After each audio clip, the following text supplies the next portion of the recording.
welcome to Business Today Television. I am Siddharth Zarabi, and with me here, Mr. Shaktikanta Das, the Governor of the Reserve Bank of India. Thank you very much, Mr. Das, for joining us at the India Today Business Today studio here at Davos at the World Economic Forum. You've been here. I want to begin with the big question. Last year, the mood around the global economy and the pessimism that existed among CEOs was quite a bit.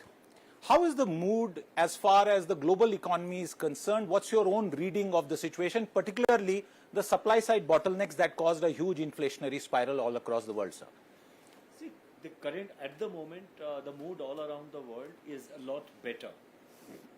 When COVID started, and more so when the Ukraine war started, followed by the spike in inflation, there was widespread expectation or apprehension, let me say, that the world economy as a whole is moving towards recession. In the past, we have seen advanced economies, whenever they have resorted to monetary policy tightening to tackle the problem of high inflation, usually those cycles have ended in a recession. This time around, not unnaturally, there was apprehension that advanced economies and also emerging market economies will enter into a zone of recession. But that has not happened. That has not happened because I think this time around, the inherent resilience of individual economies, both advanced economies as well as emerging market economies, I think the internal resilience of individual economies have withstood the pressures much better. So therefore, recession has not happened, unlikely to happen, but nonetheless, growth has slowed down. So therefore, while there is confidence coming from the fact and while there is optimism that recession has not happened, which was the worry earlier, but there is also the other realization that global growth has slowed down. I would say the mood is a lot better than last year because from an apprehensive mood of a recession or a hard landing, now the mood is expectation of a soft landing but remain in a territory of low growth. I am talking about the global situation.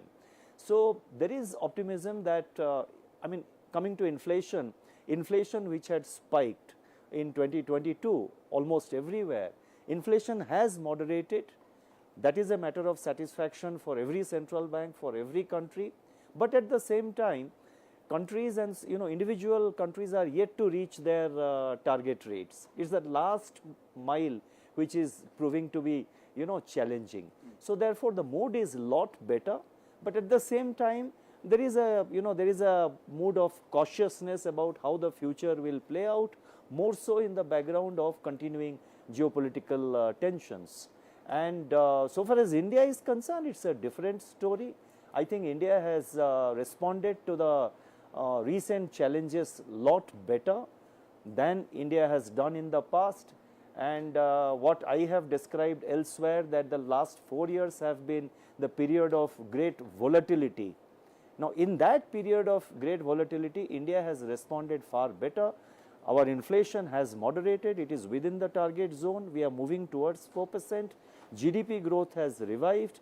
3 successive years, including this year, of GDP growth, real GDP growth of 7% or above. Next year also our expectation is that, that is 24-25, our expectation is that the GDP growth will be about 7%.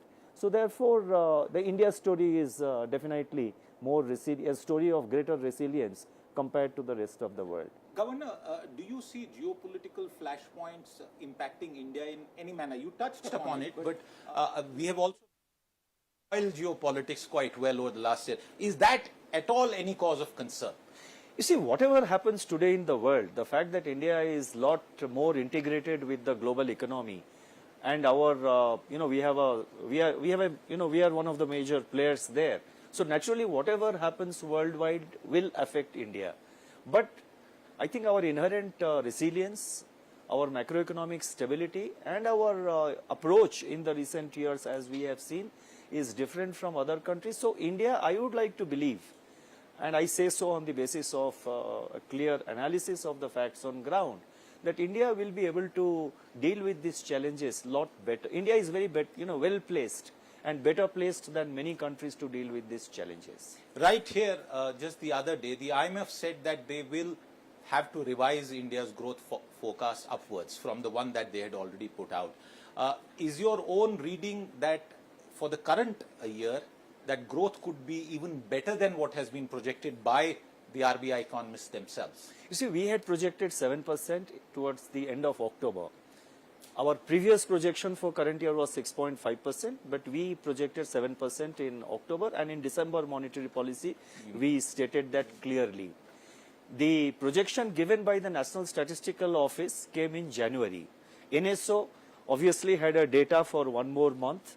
They have access to a lot of, several other data to which we don't have access. So I think growth in the current year will be around 7.3%. If it is better, it is always welcome.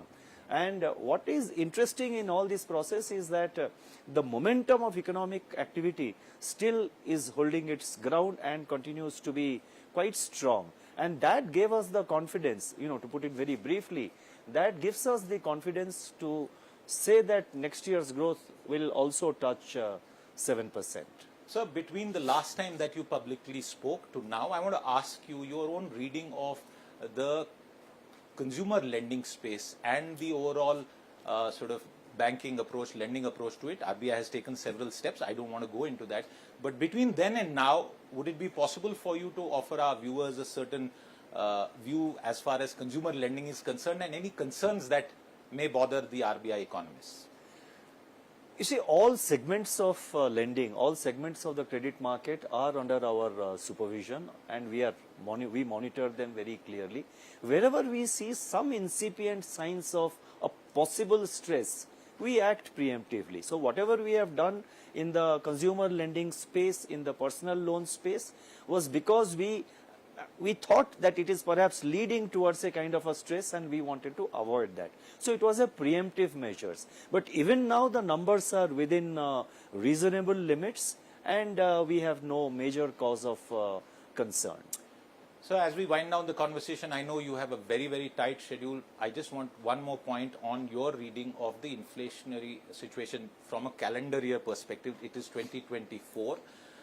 Given what happened in 2022, the RBI's measures, the central government's measures, how is the price situation likely to pan out in 2024? And we have our own big Lok Sabha election as an event, and obviously you will not be taking your eyes off the price situation. How is it likely to pan out? You see, inflation, CPI inflation, headline inflation is moderating, and this trend of moderation towards 4% will continue. That is our expectation. I have said elsewhere that next year, 24-25 financial year, the average inflation will be 4.5%. So therefore, inflation month after month, you are talking about the calendar year 24, inflation, our expectation at this point of time is that it will moderate. Within inflation, the core part of inflation has also moderated significantly. It is in fact little below 4% now. And that, core inflation is substantially impacted by monetary policy actions. Absolutely. So core inflation has come around 3.8% or so.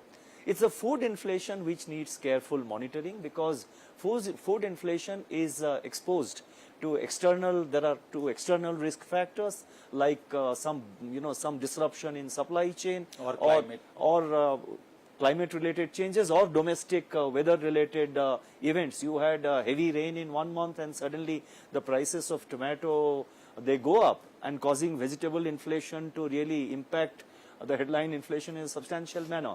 So given these uncertainties with regard to food inflation, the volatility built around it because of weather related events and because of external developments, that is one area which needs careful monitoring.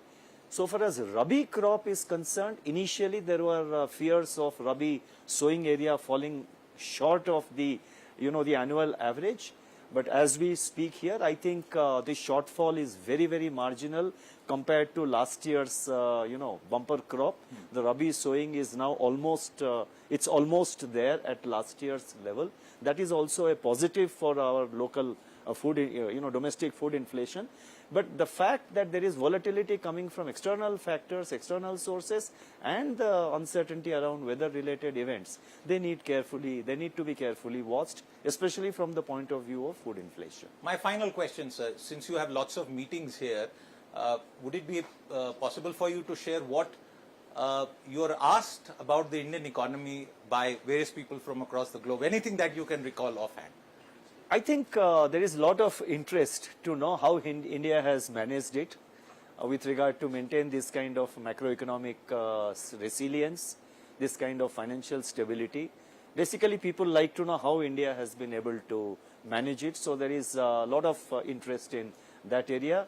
But there is evidence of growing confidence on India and the potential and the robustness of the Indian economy. So on one hand, at the fiscal level, at the central government level, we have Modi-nomics. Has anyone told you that they are also following Das capital very closely?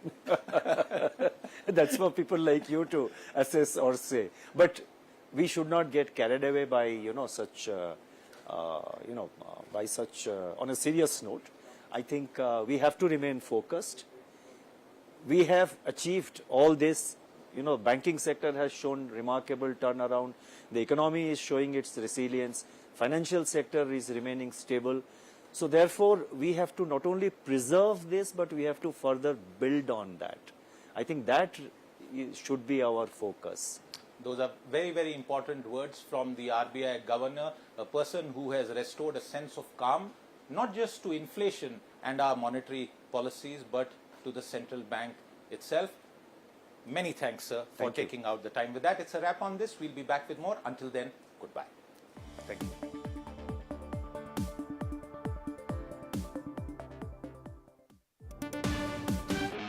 Darwin Platform Group of Companies is one of the fastest growing diversified Indian conglomerates with global footprints.